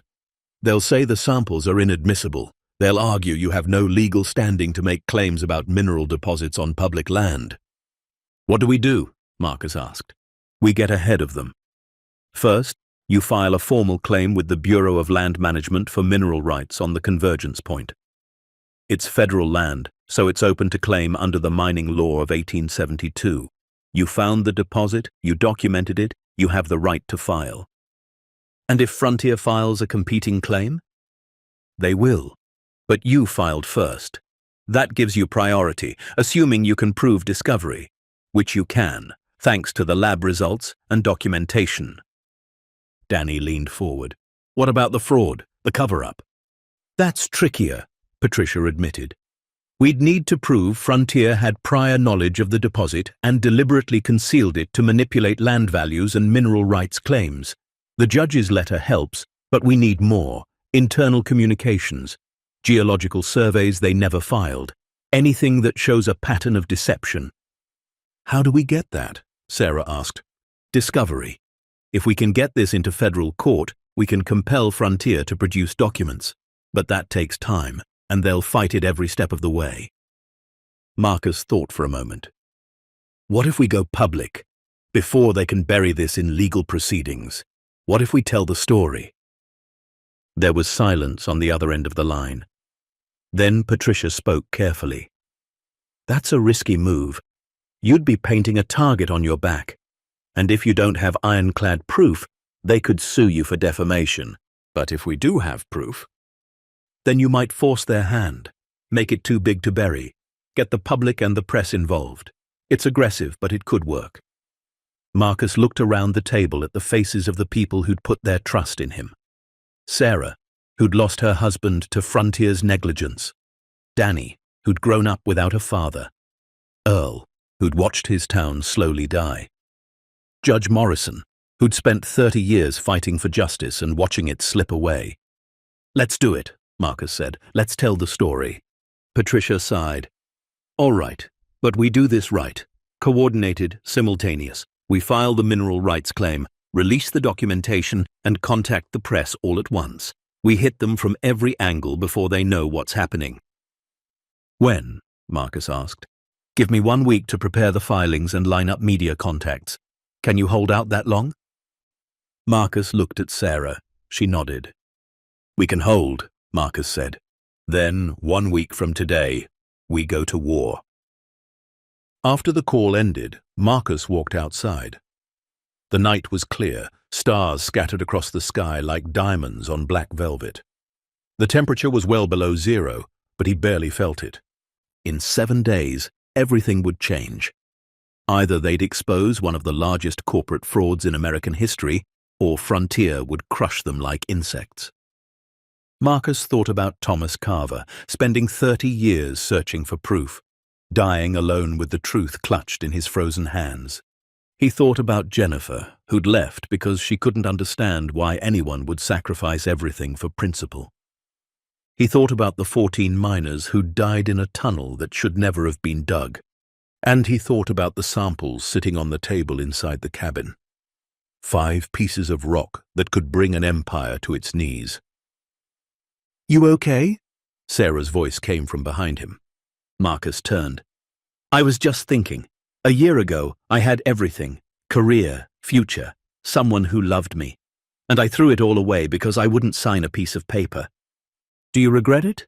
Marcus looked up at the stars, then back at the cabin, then at the mountains that had nearly killed him. "No," he said finally. "I don't regret it at all." Sarah smiled. "Good. Because in 7 days, you're going to make sure everything you sacrificed meant something." "We're going to make sure," Marcus corrected. "This isn't just my fight anymore." "No," Sarah agreed. "It's not." They stood together in the cold, 2 people who'd lost everything to the same enemy, and watched the stars wheel overhead in their ancient indifferent patterns. The war was coming, and this time they were ready.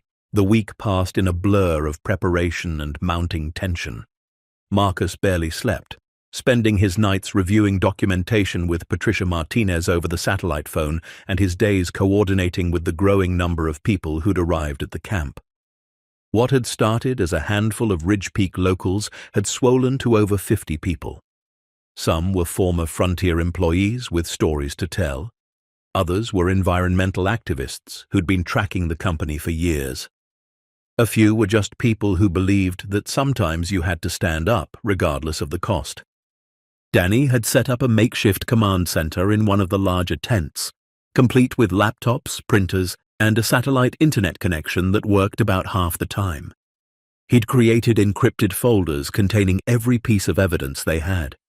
Thomas's journals, the geological surveys, the lab results, the judges' letters, photographs of the convergence point, video testimonials from Ridge Peak residents about Frontier's history in the region.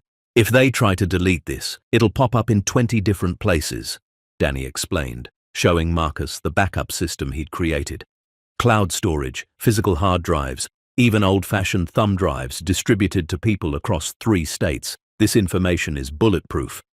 Marcus had also spent hours being interviewed by Patricia's investigative team. They'd gone through his entire history with Frontier, from his hiring in 2008 to the Hastings Valley report that had ended his career. Every meeting, every email, every conversation he could remember was documented and cross-referenced.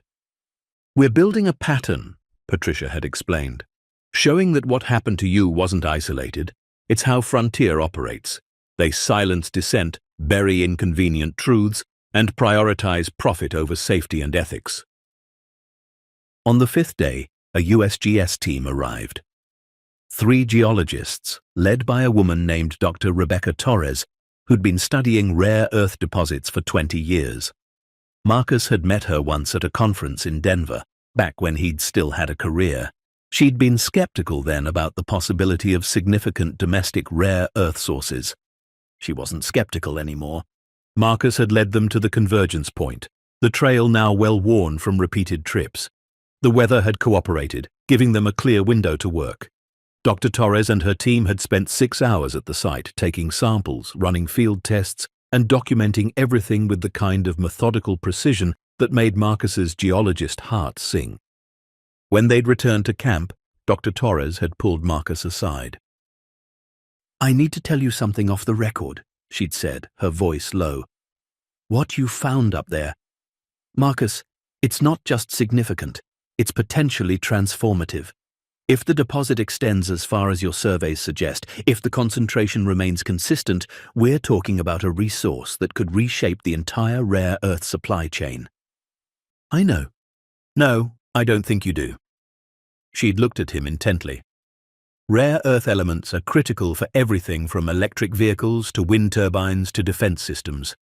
Right now, we're almost entirely dependent on China. This deposit could change that. It could give the United States energy independence, technological security, and economic leverage we haven't had in decades. Marcus had felt the weight of those words settle on his shoulders, which means Frontier will fight even harder to control it. Which means everyone will fight to control it, Dr. Torres had corrected. The federal government, state governments, environmental groups, tech companies, defense contractors. Once this goes public, you're going to be at the center of a storm unlike anything you can imagine.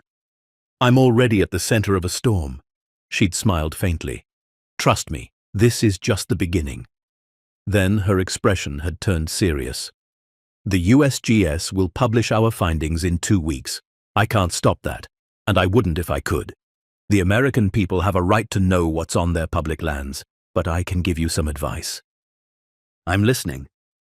Get your story out first. Control the narrative, because once our report drops, you'll lose that control, and Frontier will spin this however they want. She'd paused. And Marcus, be careful. Resources this valuable. They make people do desperate things. That conversation had been 2 days ago. Now, with less than 48 hours until they went public, Marcus felt like he was standing on the edge of a cliff, about to jump into darkness. The plan was simple in concept, complicated in execution. At exactly 10 a.m. Mountain Time on March 1st, they would simultaneously file the mineral rights claim with the Bureau of Land Management, release a comprehensive dossier to major news outlets, and publish everything on a website Danny had created. The story would include Thomas Carver's journals, the lab results confirming the deposit, evidence of Frontier's prior knowledge and cover-up, testimony from Ridge Peak residents, and Marcus's own account of being blacklisted for refusing to falsify geological reports. Patricia had lined up interviews with the New York Times, Washington Post, NPR, and several regional outlets. She'd also contacted environmental groups and congressional representatives who'd been critical of mining industry practices. The goal was to create enough noise that Frontier couldn't simply bury the story with lawyers and legal threats. We're going to make you famous, Patricia had said during their last planning call. Or infamous, depending on how you look at it. Either way, your life is about to change dramatically. Marcus had thought about that, sitting in the cabin that had been his prison and sanctuary for the past 4 months. Famous, infamous. Neither term felt real. He wasn't trying to be either. He was just trying to tell the truth. The night before they went public, Sarah organized what she called a community meeting in the largest tent. Everyone in the camp gathered, over 60 people now, their faces illuminated by lanterns and a portable generator powering electric lights. Earl stood up first. Most of you know me. I've lived in Ridge Peak for 53 years, watched Frontier come in with promises of jobs and prosperity, watched them leave with our natural resources and our dignity. His voice was steady, but Marcus could hear the emotion underneath. 14 men died in that tunnel. One of them was my brother, and for 30 years I've had to live with the knowledge that Frontier got away with it. That they paid some money, signed some papers, and moved on like those lives didn't matter. He looked at Marcus. This young man came to our town with nothing. We treated him like an outsider, like someone to be suspicious of. But he survived a winter that should have killed him, found what Thomas Carver spent his whole life searching for, and now he's giving us a chance to finally hold Frontier accountable. So tomorrow, when this story goes public, I want everyone here to know what we're fighting for. We're fighting for Tom and Mike and all the others who died. We're fighting for Thomas Carver, who never gave up. And we're fighting for every person who was told to shut up and accept that the powerful get to do whatever they want. The tent erupted in applause. People stood clapping, some with tears in their eyes. Sarah spoke next, her voice breaking slightly. My husband David used to say that the only thing necessary for evil to triumph is for good people to do nothing. He tried to do something. He filed complaints about the safety violations at that mine, and they buried his complaints, and then they buried him. She wiped her eyes. But tomorrow we're doing something, all of us together, and maybe, finally, David's death will mean something. More applause, mixed now with shouts of agreement. Judge Morrison stood, his old frame straightening with dignity. I've spent my entire career in the legal system. I believe in the law, in justice, in the principle that truth matters more than power. But I've also watched the law fail. I've watched corporations use their resources to delay, to obfuscate, to exhaust their opponents until they give up. He paused, looking around the tent. But here's what I've learned. The law is just a tool. It can be used for justice or injustice depending on who wields it. Tomorrow, we're going to wield it for justice. And if Frontier wants a fight, we'll give them one they'll never forget. The tent shook with the force of the response. Then people began sharing their own stories. A woman whose father had developed lung disease from exposure to mining dust. A man whose family farm had been destroyed when Frontier's tailings pond overflowed. A former employee who'd been fired for questioning safety protocols. Story after story, each one a testament to decades of corporate negligence and greed. Marcus listened to it all, feeling the weight of what they were about to do. This wasn't just about rare earth deposits or corporate fraud anymore. It was about all these people who'd been hurt, silenced, and dismissed. It was about making their voices finally heard. When the meeting ended, people approached Marcus one by one. Some shook his hand, others hugged him. One elderly woman pressed a small wooden cross into his palm and whispered, "For protection, you're going to need it." Marcus had stayed up late into the night, making final preparations. He'd reviewed the dossier one last time, checked and rechecked the documentation, rehearsed the key points he wanted to make in interviews. Danny had walked him through the website, showing him how everything would go live simultaneously when they pressed a single button. "You ready for this?" Danny had asked. Marcus had thought about everything that had led to this moment. The Hastings Valley report, Jennifer leaving, the brutal winter, Thomas Carver's journals, the convergence point, the samples that had tested at 42% concentration, the helicopter, Garrett Vance's threats. All of it had been building to this. "Yeah," Marcus had said. "I'm ready." March 1st dawned cold and clear. Marcus was awake before sunrise, watching the light creep across the mountains. Somewhere far to the south, Frontier Mining's corporate headquarters in Denver were probably just starting to stir, executives arriving at their offices with their coffee and their stock reports, completely unaware that their world was about to explode. At 9 a.m., Patricia called. "Everyone's in position. The BLM office in Billings has the mineral rights claim ready to file. The journalists have embargoed copies of the dossier. The website is ready to launch. All we need is your go-ahead." Marcus looked around the cabin, at Thomas's journals stacked on the table, at the remaining samples he'd brought back from the convergence point, at the letter he'd written that first night, thinking he might die up here alone. "Do it," he said. "Confirmed, going live in 60 seconds. Marcus walked outside. Sarah, Danny, Earl, Judge Morrison, and dozens of others had gathered in the clearing. Someone had set up a laptop connected to a projector, displaying the website Danny had created. The screen showed a countdown timer. 10 seconds. 5, 3, 2, 1. The website went live. The headline read, "Geologist exposes billion-dollar cover-up. How Frontier Mining hid America's largest rare earth deposit for 30 years. Below it was everything. Thomas's story, the lab results, the evidence of fraud, Marcus's account, testimonials from Ridge Peak, photographs, documents, videos, all of it laid out in devastating detail. Danny refreshed the page. Then again. "We're getting traffic," he said, his voice rising with excitement. "A lot of traffic.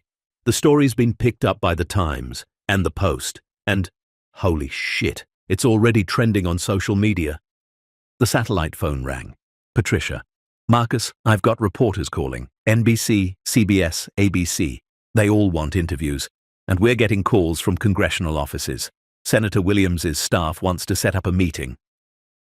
"Senator Williams chairs the Energy Committee," Judge Morrison said quietly. "If he's interested, this is already bigger than Frontier can contain." The phone rang again. And again. Within an hour, Marcus had done 3 interviews, with more scheduled for the rest of the day. The questions came fast and hard. Why did you go public instead of working through official channels? Because official channels have been corrupted by Frontier's influence for decades. The only way to ensure the truth came out was to tell it directly. And what do you say to people who claim you're just a disgruntled former employee with an axe to grind? I say, look at the evidence. Look at the lab results. Look at Thomas Carver's journals. Look at the pattern of behavior. This isn't about me. It's about a corporation that has systematically prioritized profit over safety, over environmental protection, over basic human decency. What happens if Frontier challenges your mineral rights claim? Then we go to court and we let the evidence speak for itself. By noon, Frontier had issued a statement. Marcus read it on his phone, his jaw clenching with each word. Frontier Mining Corporation categorically denies all allegations of fraud or cover-up. The claims made by former employee Marcus Steele are baseless and appear motivated by personal grievance following his termination for professional misconduct. Any geological findings Mr. Steele claims to have made are based on illegally obtained samples from federal land and have no legal standing. Frontier will pursue all legal remedies to protect its reputation and business interests. They're calling you a thief and a liar, Sarah said, reading over his shoulder. Of course they are, Marcus replied. It's what they do, but the evidence doesn't lie. The evidence didn't lie, but Frontier's lawyers were already trying to bury it. By mid-afternoon, they'd filed an emergency injunction seeking to prevent Marcus from making any further public statements about the deposit. They'd also filed a defamation suit seeking $50 million in damages. Patricia called, her voice tight. They're coming at us hard. The injunction hearing is scheduled for tomorrow morning in federal court in Billings. We need to be there. Tomorrow? That's fast. They have friends in high places. Judge Anderson is hearing the case. He's not known for being sympathetic to whistleblowers. Can we win? Depends on how good their arguments are and how much Anderson wants to help them. But Marcus, you need to understand something. Even if we beat the injunction, the defamation suit will take years. They'll depose you, subpoena your records, drag you through discovery. They're trying to exhaust you financially and emotionally. Let them try, Marcus said. But as the day wore on, the pressure mounted. Frontier had mobilized its entire public relations machine. Op-eds appeared in industry publications questioning Marcus's credibility. Former colleagues, people Marcus had worked with for years, gave interviews saying they'd always had concerns about his professional judgment.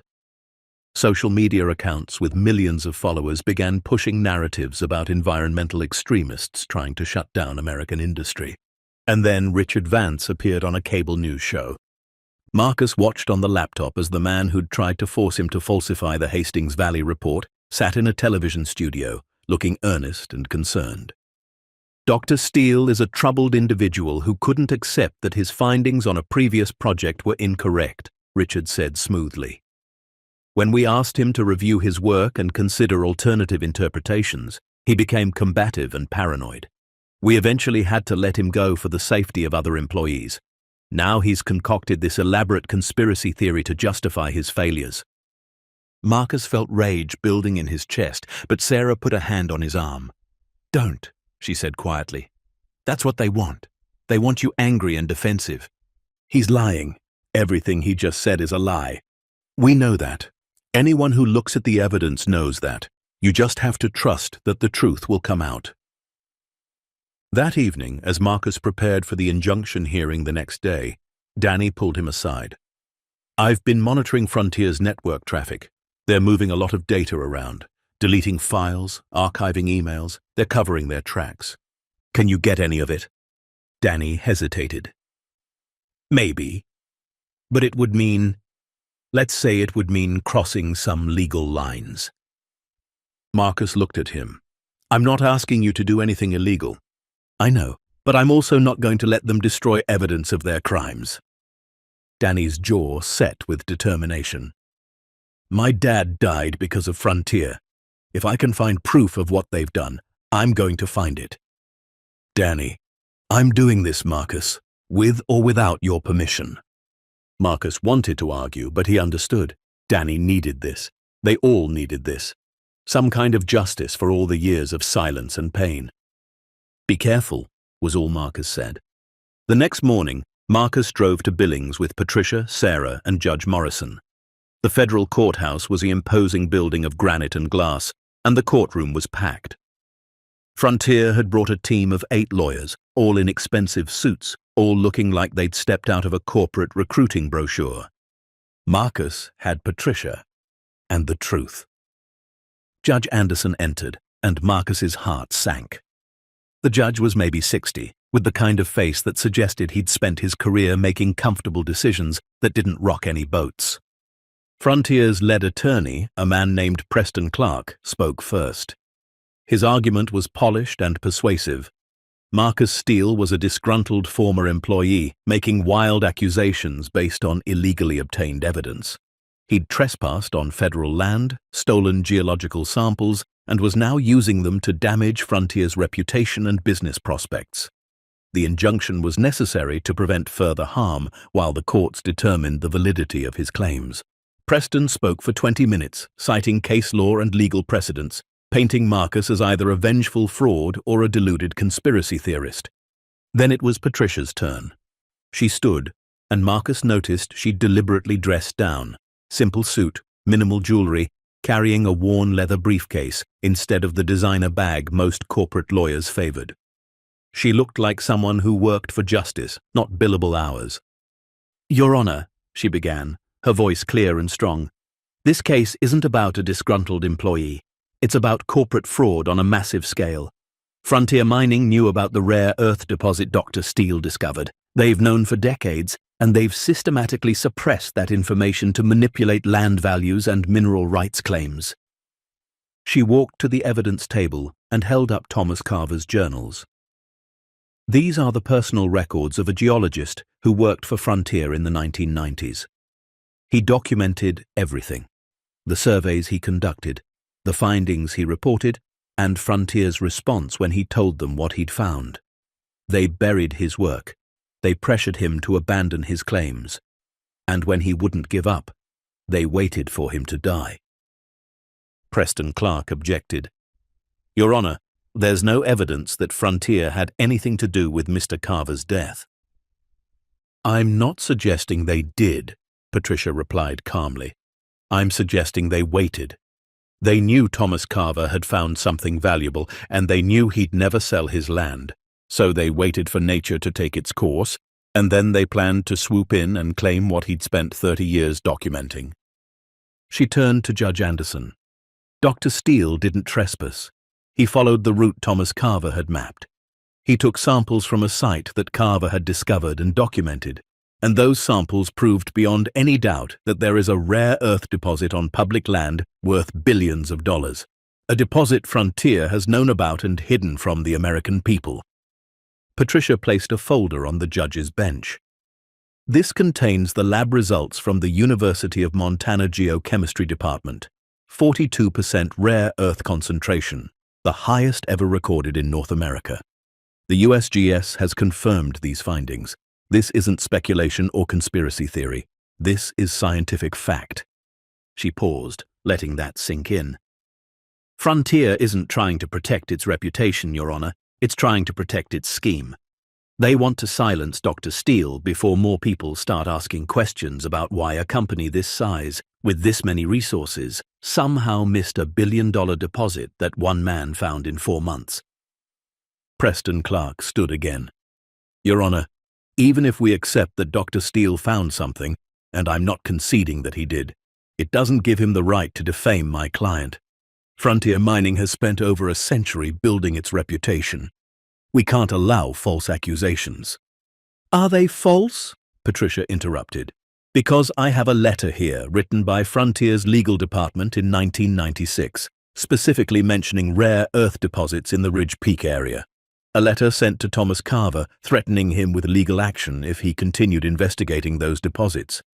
How did Frontier know to mention rare earth deposits unless they'd already surveyed the area and found something?" The courtroom buzzed. Judge Anderson banged his gavel. "Order," Preston Clark's confident expression had cracked slightly. That letter is taken out of context.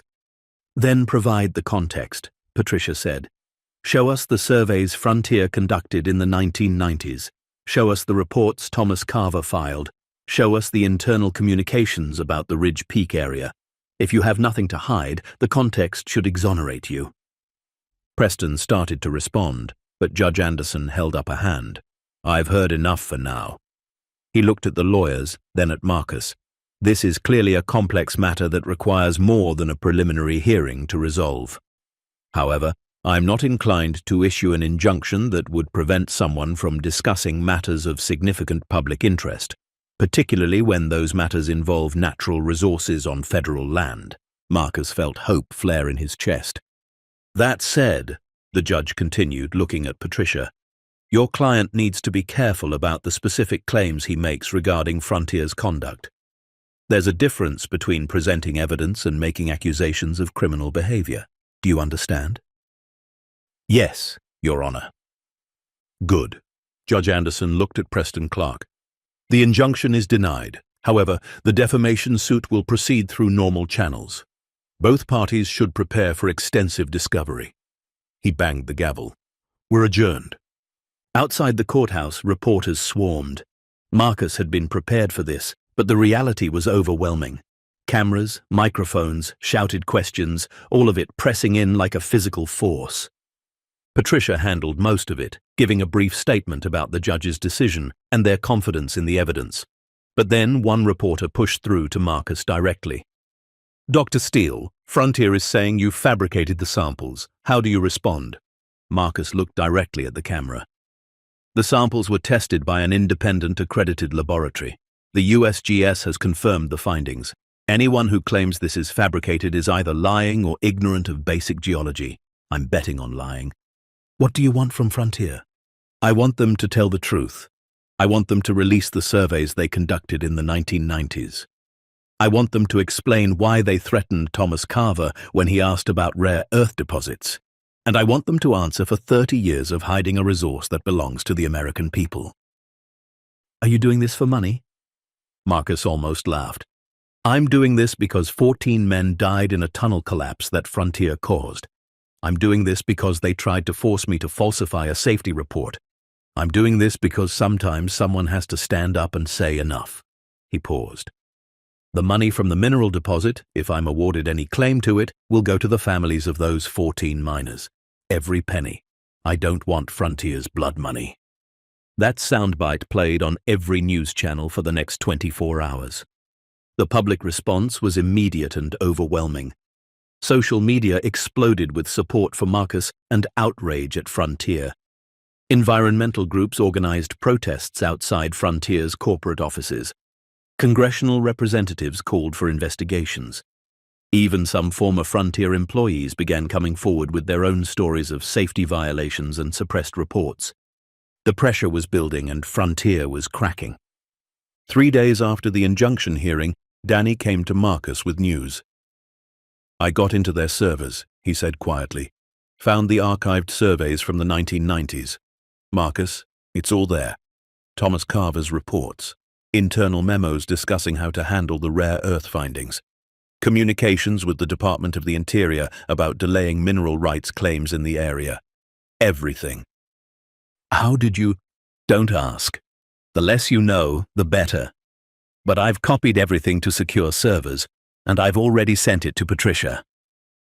Marcus looked at the young man who'd lost his father to Frontier's greed, and who'd risked everything to find the proof.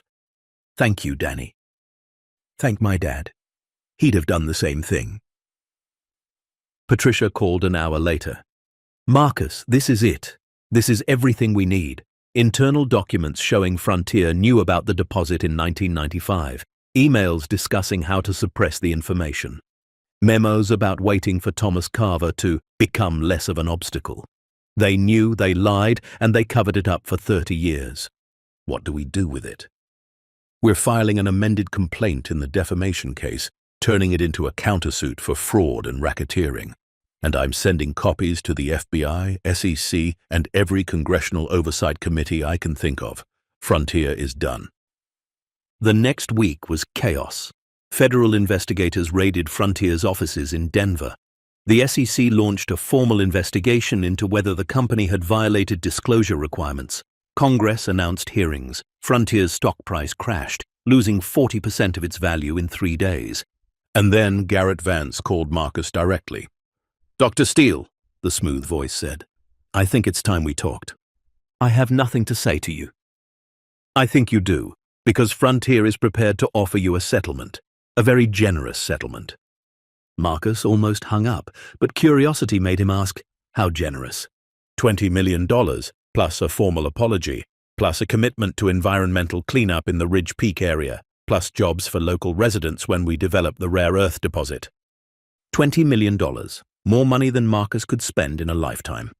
"And in exchange?" he asked. "You drop the lawsuit. You stop talking to the press. You let us move forward with developing the deposit in a responsible, sustainable way." Marcus thought about it for exactly 3 seconds. "No." "Dr. Steele, be reasonable." "I am being reasonable.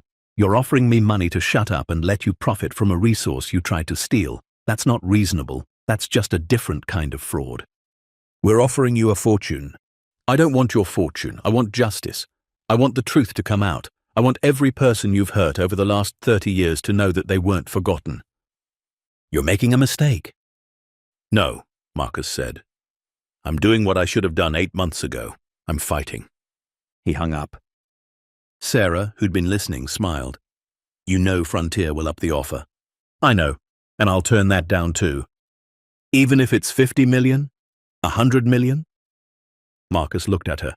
"There isn't enough money in the world to make me stop now." The congressional hearings began in mid-March.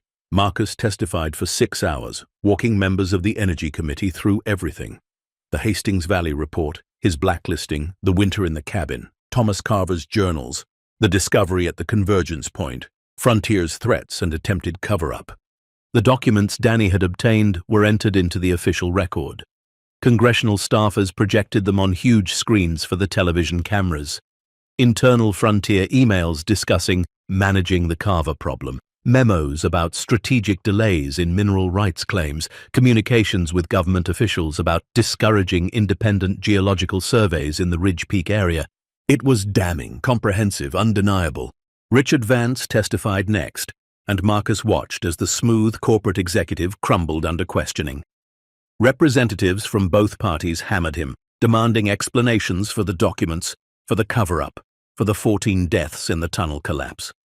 By the end of his testimony, Richard Vance looked like a man who knew his career was over. The hearings lasted for 3 weeks. More witnesses came forward, former employees, families of the dead miners, environmental experts who'd been studying Frontier's impact for decades. The story that emerged was one of systematic corporate malfeasance spanning nearly 4 decades. And through it all, Marcus kept thinking about Thomas Carver, the old man who'd spent 30 years searching for proof, who'd died alone with the truth clutched in his hands, who'd left his journals and maps in a cabin, hoping someone would find them and finish what he'd started. "We did it, Thomas," Marcus whispered one night, standing outside the cabin and looking up at the stars. "We finished what you started." In late April, Frontier Mining Corporation announced it was filing for bankruptcy protection. The lawsuits, the investigations, the collapse in stock price, it had all been too much. The company that had dominated Western mining for over a century was finished. The rare earth deposit was placed under federal protection while the government decided how to develop it. Patricia had filed Marcus's mineral rights claim, and it was being taken seriously. There was talk of creating a new model for ethical, sustainable rare earth mining, with community oversight and environmental protections built in from the start. Marcus had been offered consulting positions with 3 different government agencies and 2 major universities. Book publishers were calling. Movie producers wanted to option his story. He'd turned them all down. Instead, he'd stayed in Ridge Peak, stayed in the cabin, helped Sarah expand the general store, taught geology classes at the local school, worked with the town to plan for the jobs and opportunities that would come when the deposit was finally developed responsibly. One afternoon in May, Jennifer called. It was the first time they'd spoken in 10 months. "I saw you on television," she said. Her voice was hesitant. "The congressional testimony. Marcus, I didn't understand. When you threw everything away for that report, I thought you were being naive, self-destructive. But now I see what you saw, that sometimes you have to stand up, even when it costs you everything." Marcus didn't know what to say. "I was wrong to leave," Jennifer continued. "I was wrong to ask you to compromise. You were right, and I'm sorry." "Thank you," Marcus said quietly. Can I see you? Can we talk about maybe trying again?" Marcus looked around the cabin, at Thomas's journals still stacked on the table, at the samples from the convergence point, at the window overlooking the mountains that had nearly killed him and had ultimately saved him. "I don't think so," he said gently. "I'm not the same person I was a year ago, and honestly, I don't think we want the same things anymore." There was a long silence. Then Jennifer said, "I understand. Take care of yourself, Marcus." "You too." He hung up and felt nothing but peace. That evening, Sarah came to the cabin with dinner and a bottle of whiskey. They sat on the porch, watching the sun set over the mountains, not saying much, just being present. "You know what Thomas would say if he could see all this?" Sarah finally asked. "What?" "He'd say, 'About damn time someone listened.'" She smiled. "He used to come into the store and talk about how the truth always comes out eventually. How you can't bury it forever, no matter how hard you try. I always thought he was just a crazy old man. Turns out he was a prophet." Marcus raised his glass. "To Thomas Carver, who never gave up." Sarah clinked her glass against his. "To Marcus Steele, who finished what Thomas started." They drank, and the whiskey burned going down, and Marcus felt something he hadn't felt in over a year. Complete, the summer passed quietly. The federal investigation into Frontier concluded with criminal charges against 7 executives, including both Vance brothers. The civil suits were settled for a combined $200 million, distributed among the families of the miners who'd died, the Ridge Peak community, and environmental cleanup efforts. The rare earth deposit was officially designated as a national strategic resource, with development rights to be awarded through a competitive bidding process that prioritized environmental protection and community benefit. The estimated value had been revised upward to $300 million, possibly more. Marcus's mineral rights claim was partially approved. He wouldn't own the deposit, it was on federal land, but he was awarded a finder's fee and consulting rights. The money came to just over $5 million. He gave half to Sarah to establish a scholarship fund in her husband's name. The rest went to building a geological research center in Ridge Peak, dedicated to Thomas Carver's memory.